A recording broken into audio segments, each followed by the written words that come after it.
तो हिमाचल प्रदेश की धरोहर है डल लेक झील की। अगर हम बात करें, हिमाचल प्रदेश का एकमात्र ऐसा धार्मिक स्थान जो न केवल देश में बल्कि विदेशों में अपनी एक अलग ही जो छाप है वो बनाए रखे हुए हैं।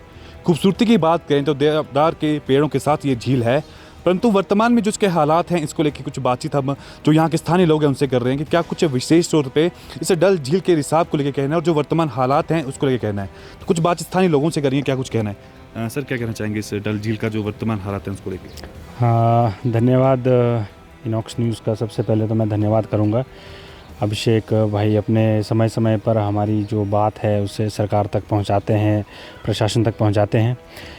देखिए, अगर वर्तमान स्थिति की बात करें तो वर्तमान स्थिति तो कुछ ऐसी है जैसे अभी कुछ प्रशासन कह रहे हैं कि काम शुरू होने वाला है, कुछ उसमें अड़चनें भी आ रही हैं। बाकी तो स्थिति तो आपने देख ही ली है कैसी है।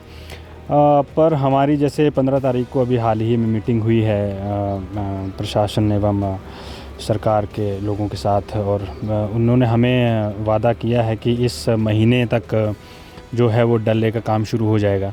डल लेक का काम जिस तरह से होना चाहिए उस तरह से उन्होंने कहा है, उसी तरह से उसी क्रम में उसे शुरू करेंगे।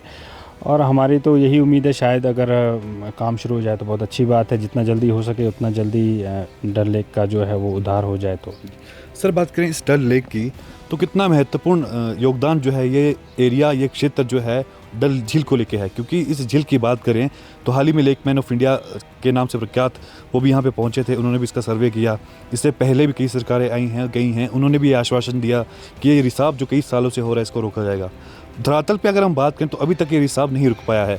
क्या लगता है कि ये जो आश्वासन दिए जा रहे हैं या जो बात कही जा रही है कि ठीक किया जाएगा, ऐसा ही रहेगा कि सच में इस बार आपको लगता है कि इसमें बदलाव होगा? देखिए, उम्मीद तो है, क्योंकि डल लेक का कार्य पहले भी कांग्रेस सरकार के समय पे ही शुरू हुआ है। जैसे कि आप जानते हैं, हमारे तत्कालीन मुख्यमंत्री श्री राजा वीरभद्र सिंह जी के समय पे ये काम शुरू हुआ था। बाद में फिर सरकारें बदली, फिर ये काम बंद हो गया। अब दोबारा से सरकार आई है, बहुत सी मीटिंग्स और बहुत सी जो योजनाएं हैं वो बनाई जा रही हैं। जैसा कि आपने कहा, लेकमैन ऑफ इंडिया भी यहाँ पे आए थे और उन्होंने भी कुछ अपनी तरफ से सुझाव दिए हैं। अगर उनके सुझावों को लेकर और स्थानीय लोगों के सुझावों को लेकर हम साथ चलेंगे, और कोशिश तो यही है, हमारी भी सरकार से यही मांग है, जल्दी से जल्दी इस लेक को जो है वो जो इसकी लीकेज है उसको रोका जाए। और जैसे कि आप बात कर रहे हैं, कुछ लोगों के लिए तो धार्मिक दृष्टि से है ज़रूरी है, कुछ लोगों के पर्यटन दृष्टि से ज़रूरी है, लेकिन जो यहाँ के लोकल हैं उनके लिए दोनों दृष्टि से ये बहुत ज़रूरी है। जो ये लेक है, यहाँ पे जो शिव मंदिर है, ये बहुत पुराना मंदिर है जैसे आप जानते हैं। तो लोगों की जो यहाँ पे जो सेंटिमेंट्स हैं वो धार्मिक दृष्टि से बहुत ज़्यादा जुड़े हुए हैं, और पर्यटन दृष्टि से तो होता ही है। जैसे पर्यटन दृष्टि से ऐसा है कि बहुत से लोगों का जो है वो व्यवसाय है जो इससे जुड़ा हुआ है। तो देखिए, इस लेक का तो बहुत महत्व है हमारे लिए।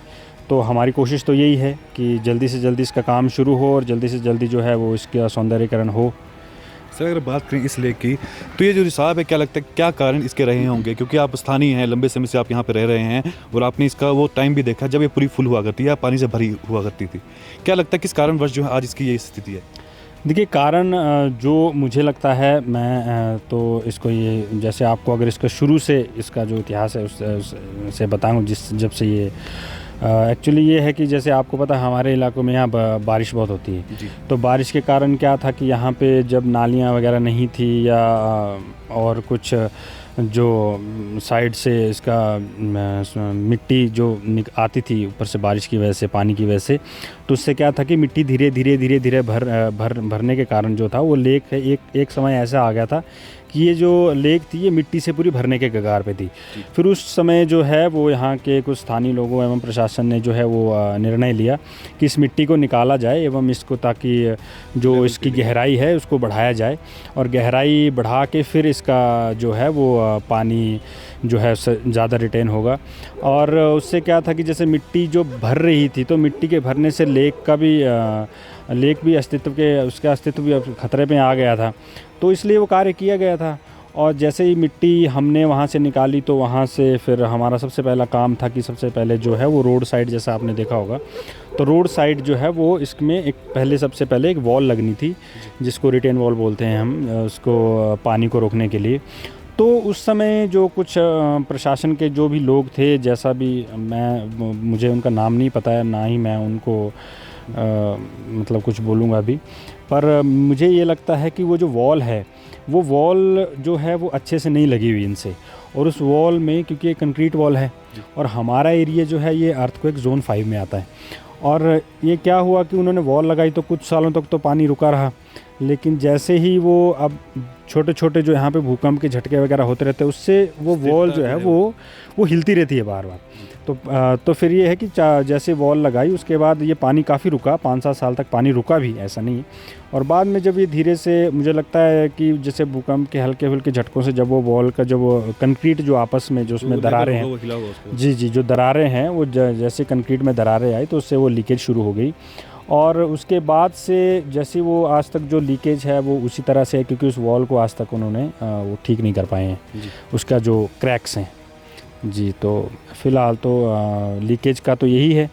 बाकी लीकेज रोकने की बात करें तो जैसे ही वो क्रैक होगा, आउटलेट पे ही वो क्रैक है, जैसे हम तो सब शुरू से ही बता रहे हैं इस चीज़ को, और प्रशासन भी कोशिश कर रहा है। तो सर अगर ऐसी बात करें, सीज़न भी आ रहा है, अब सीज़न की बात करें तो पर्यटन सीज़न आने वाला है। अप्रैल से जो बाहर का जो टूरिस्ट है वो हिमाचल का रुख करेगा, और ऐसे में यही स्थिति यहाँ पे रहती है, तो आपको लगता है कि एक बुरा संदेश हम कह सकते हैं कि लोगों में जाएगा कि ये जो इतने खूबसूरत स्थान है वो धरातल पे अब वो जीरो है?